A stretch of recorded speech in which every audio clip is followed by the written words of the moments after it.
Jakarta, sekitaran tahun 2015.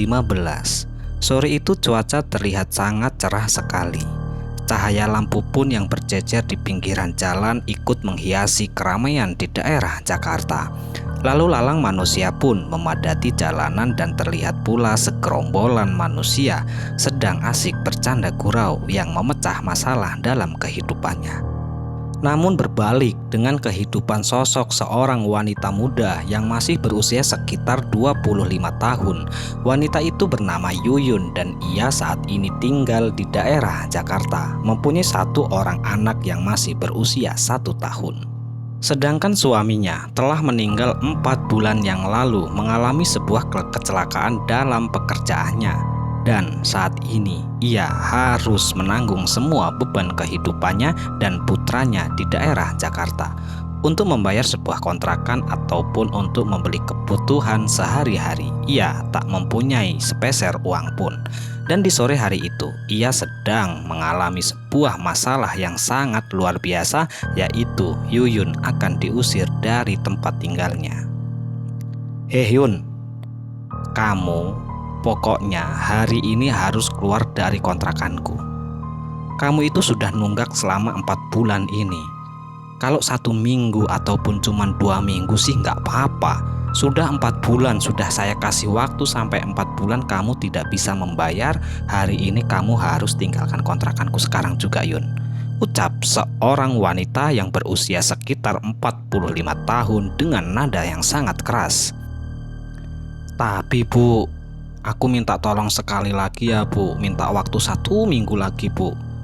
Saya sedang mencari uang untuk membayar semua tunggakan dan kontrakan di bulan ini loh Bu. Tolong Bu, sekali ini aja Bu, jawab Yuyun sambil menggendong sang putra yang baru berusia 1 tahun yang terlihat sedikit meneteskan air mata itu.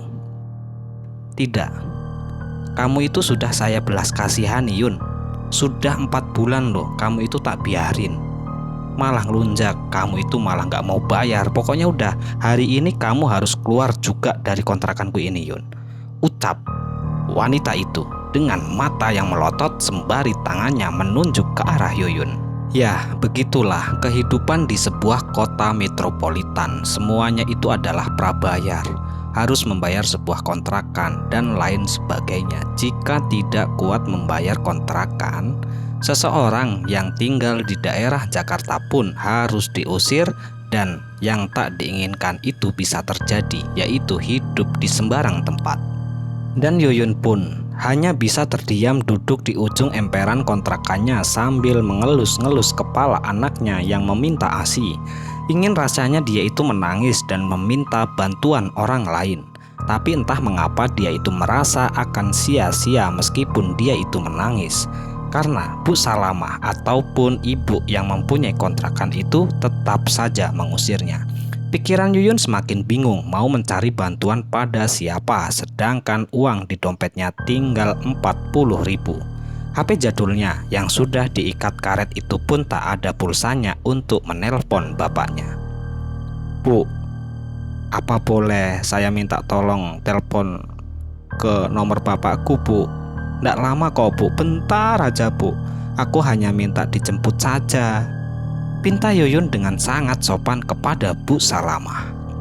Ya sudah, mana nomor bapakmu biar aku telepon, jawab Bu Salamah yang masih sedikit iba pada Yuyun. Yuyun pun memberikan HP jadulnya itu pada Bu Salamah tepat di nomor telepon bapaknya, dan Bu Salamah pun langsung menelpon bapaknya yang tinggal di daerah Bekasi.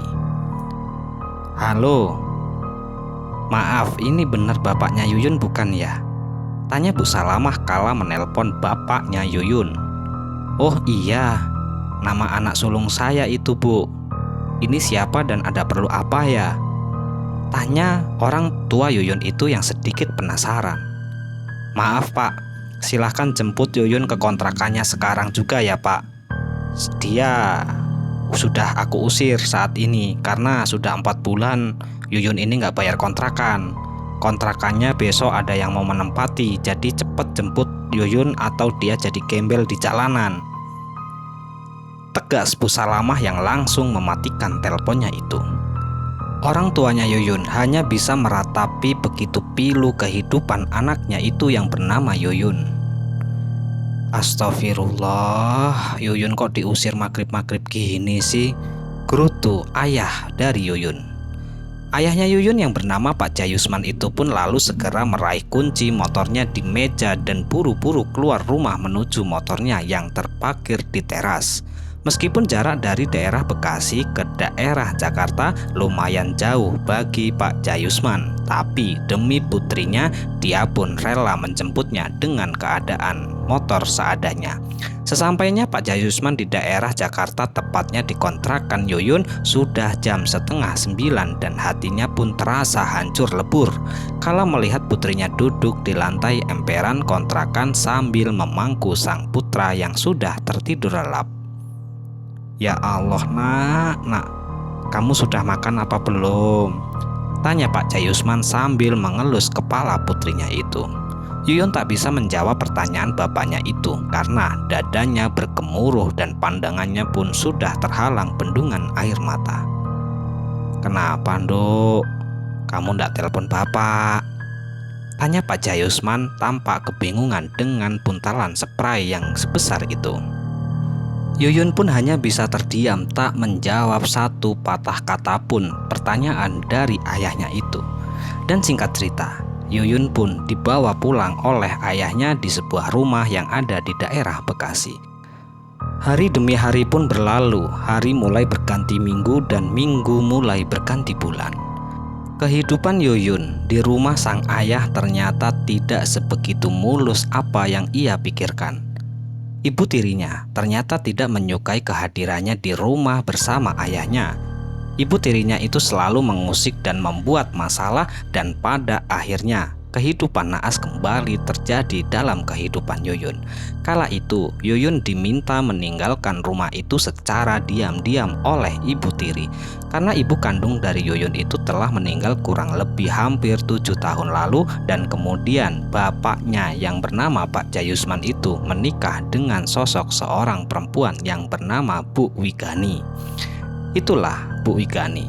Kurang lebih pernikahan mereka berdua itu sudah berjalan 5 tahun lamanya, namun mereka belum kunjung dikaruniai seorang anak. Entah apa masalahnya, Ibu Widani itu tidak menyukai Yuyun hingga akhirnya Yuyun pun mengiyakan apa permintaan dari ibu tirinya itu. Dan singkat cerita, karena ayahnya itu melihat antara ibu tirinya dan Yuyun itu tidak akur kurang lebih hampir 1 bulan lamanya ketika Yuyun tinggal bersama mereka berdua, selalu saja berantem antara ibu dan Yuyun itu. Hingga akhirnya ayahnya pun menginginkan Yuyun itu tinggal saja di daerah Solo bersama keluarganya yang ada di daerah tersebut. Dan pada waktu itu Yuyun pun memutuskan untuk mengiyakan permintaan dari bapaknya, dan Yuyun pun menginginkan jika nanti dia itu akan bekerja di luar negeri menjadi seorang TKW. Ayahnya pun mengizinkan, dan keesokan harinya Yuyun dan ayahnya itu pergi ke sebuah terminal yang ada di daerah Pulau Gebang. Sesampainya di terminal Pulau Gebang, ayahnya itu pun langsung membelikan 1 tiket untuk 1 orang. Ayahnya pun membekali Yuyun dengan uang 300.000 dan bekal makan dan minum seadanya untuk selama perjalanan Yuyun di sebuah bis yang akan mengantarkan ke daerah Solo.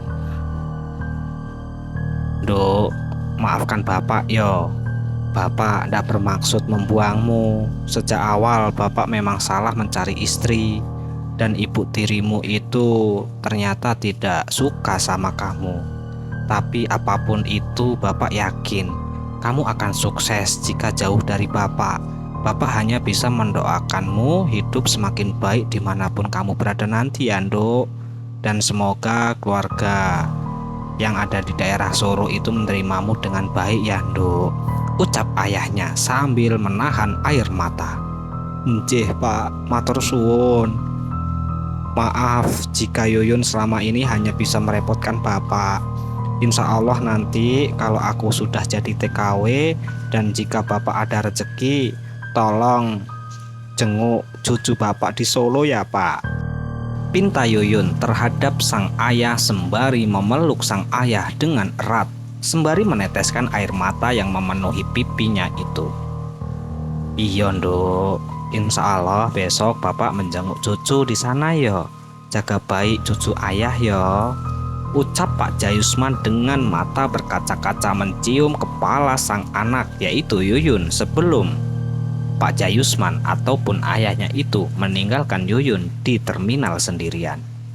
Selang beberapa saat setelah itu, akhirnya sebuah bus pun telah tiba. Dan kala itu Yuyun pun langsung naik dari kejauhan. Pak Jayusman menatap kepergian bis itu sambil mengusap air matanya. Dia merasa jadi orang tua yang benar-benar tak berguna bagi sang anak. Sepanjang perjalanan, Yuyun memikirkan bagaimana caranya dia bicara pada Bude mendiang suaminya. Yuyun takut jika dia pun akan ditolak atau diusir seperti saat dia datang ke rumah ayah. Gilang, anak Yuyun, kala itu sangat pintar sekali. Dia tak rewel meskipun diajak naik sebuah bus sangat lama. Bocah yang belum genap 1 tahun itu seolah tahu penderitaan sang ibu. Jam demi jam pun berlalu dan tak terasa jam 5 pagi bis pun telah berhenti di sebuah terminal Tritona di Solo. Seperti halnya kondisi terminal yang sangat ramai saat baru turun dari bis. Namun, Yuyun menghiraukan apa perkataan para calo-calo yang menarik tangan-tangannya itu, hingga akhirnya Yuyun pun bisa lepas dari para calo itu melangkahkan kaki keluar dari terminal Tritona di Solo. Setelah sesampainya di daerah terminal Tritona di Solo, kemudian Yuyun itu naik sebuah angkutan umum menuju ke sebuah desa yang ada di daerah Solo. Sesampainya di desa tujuan Yuyun di daerah Solo, Yuyun pun bertanya-tanya pada warga yang ditemui tentang keberadaan rumah dari sang mendiang suami. Ya, suami Yuyun itu bernama Rahmat. Namun, anehnya, setiap kali Yuyun bertanya soal Rahmat, tak ada yang tahu dan paham siapa Rahmat itu. Karena di desa itu, Rahmat sering dipanggil dengan sebutan Bokir.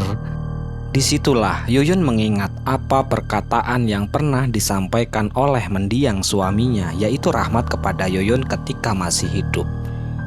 "Dek, nanti kalau kamu pergi ke kampungku, jangan nanya namaku Rahmat. Jarang yang tahu, Dek. Tanya saja tentang namanya Bokir gitu, insya Allah semuanya itu tahu."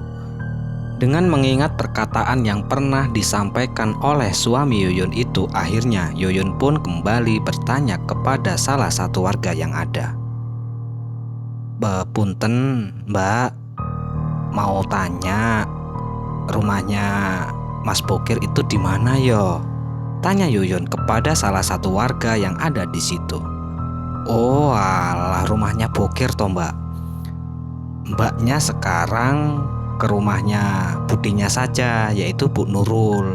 Itu yang di depan rumahnya ada patung Semarnya itu loh, Mbak. Itu budinya Bokir," jawab seorang lelaki muda yang sedang nongkrong di pinggiran jalan. "Oh nggih Mas, matur suwun nggih Mas," ucap Yuyun lalu kembali mengajak tukang ojek meneruskan perjalanan untuk mencari rumah yang depan rumahnya ada patung Semar itu. Selang beberapa saat, tukang ojek itu pun menghentikan motornya di depan rumah yang ada patung Semarnya. Lalu Yuyun membayar tukang ojek dan menyuruhnya kembali ke pangkalan ojek.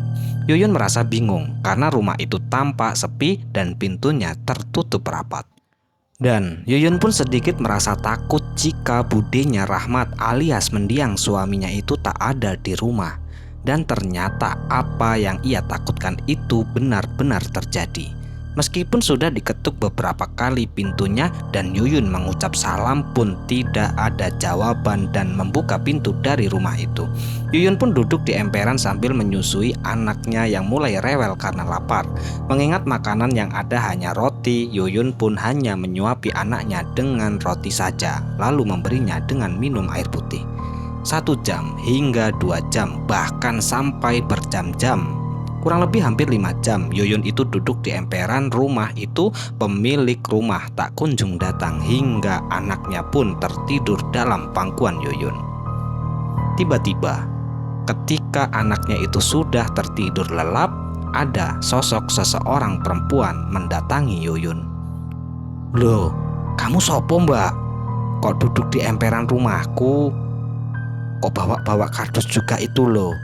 Tanya seorang perempuan berusia kira-kira 50 tahun datang menghampiri Yuyun yang terlihat letih itu. Maaf Bu, apa ini bener rumahnya budenya Mas Rahmat yo? Tanya Yuyun lirih. Rahmat Arifin? Balas perempuan itu balik bertanya kepada Yuyun.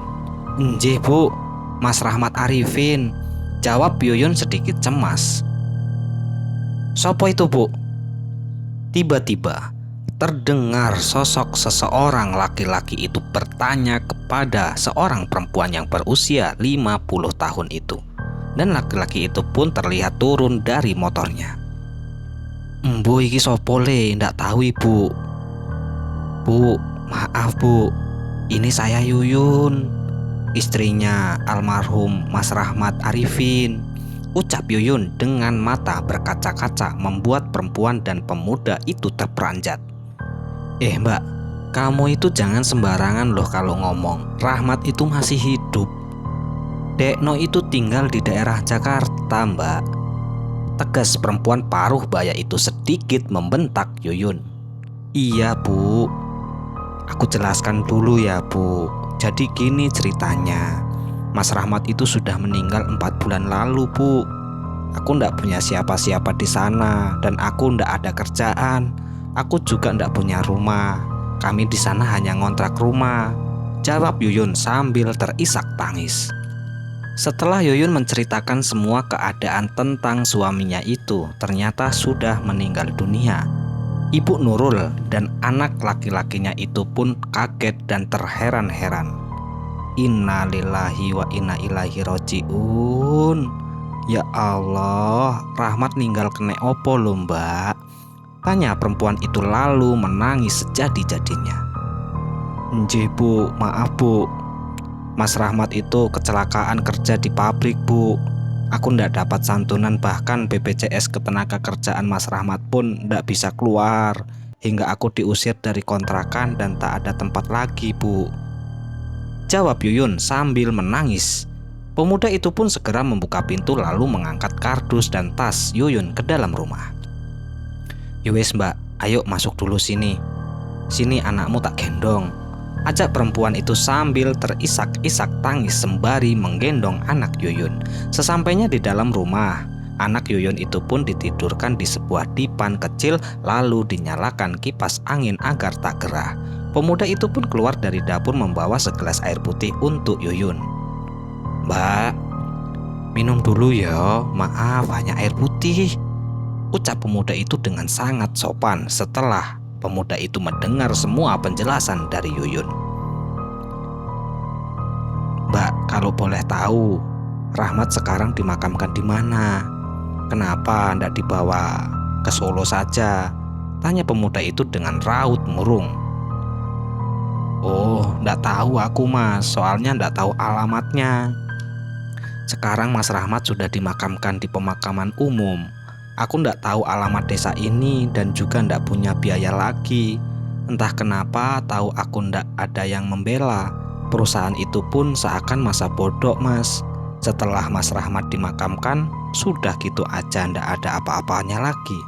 Setiap kutanya katanya sih masih diurus terus sampai aku diusir dari kontrakan Mas, jawab Yuyun dengan raut wajah yang sangat sedih sembari matanya berkaca-kaca.